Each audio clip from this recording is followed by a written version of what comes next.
That summer, when I was 9, my mother sent me to a distant relative's house for the summer vacation because she and my father had to go abroad for some urgent matters. This relative was an elderly gentleman who, according to my mother, might have been a wizard or at least someone known in the countryside for chanting spells and performing magic. However, I had never seen any magic performed, and it all remained an unsolved mystery to me. The old house was hidden deep in the forest, isolated and ancient, surrounded by dense trees and dark mists. Complex runes were carved on the old wooden door, as if hiding unspeakable secrets.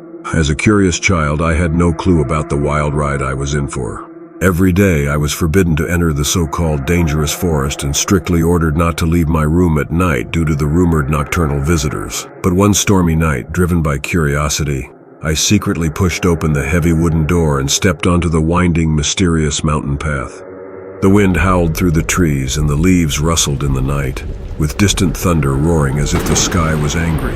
Clutching my small flashlight, the only light in the endless darkness, I suddenly heard a faint whisper from the shadows calling my name in a low, impatient tone. I stopped, confused and fearful. Then the voice came again, clearer and closer, as if from the darkness behind me. Turning around, I saw an old woman in an ancient, elegant black dress, her face pale as paper, eyes sunken and holding a black, old-fashioned umbrella. Her voice was deep and soothing, saying she could take me home. My heart raced and I instinctively wanted to flee, but the night was getting stormier, and I had nowhere to go. Hesitantly, I followed her through the stormy forest to a detailed but old house. The house seemed beautiful yet ominous, each brick seemingly whispering past tragedies. My curiosity soon turned into an ominous premonition. The old woman's smile twisted sinisterly as she commanded that this was my new home. Her eyes glimmered with a malevolent light, like a vengeful spirit peering into my soul. The door to the house suddenly opened on its own, revealing a pitch-black void from which children's cries of fear and despair echoed. I felt an unprecedented fear trembling uncontrollably, but I knew I had to escape.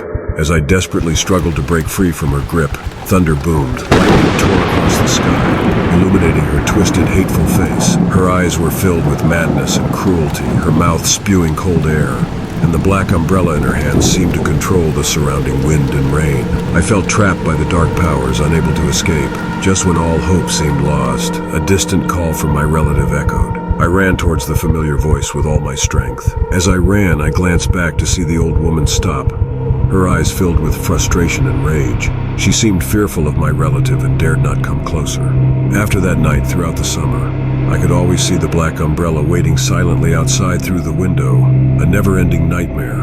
I dared not step out the door or approach the forest until the end of summer when my mother came to fetch me home. I never saw the black umbrella again. From then on, I vowed never to set foot in that relative's house again. That summer experience became a permanent shadow in my heart, an unspeakable secret about the black umbrella and the old wizard.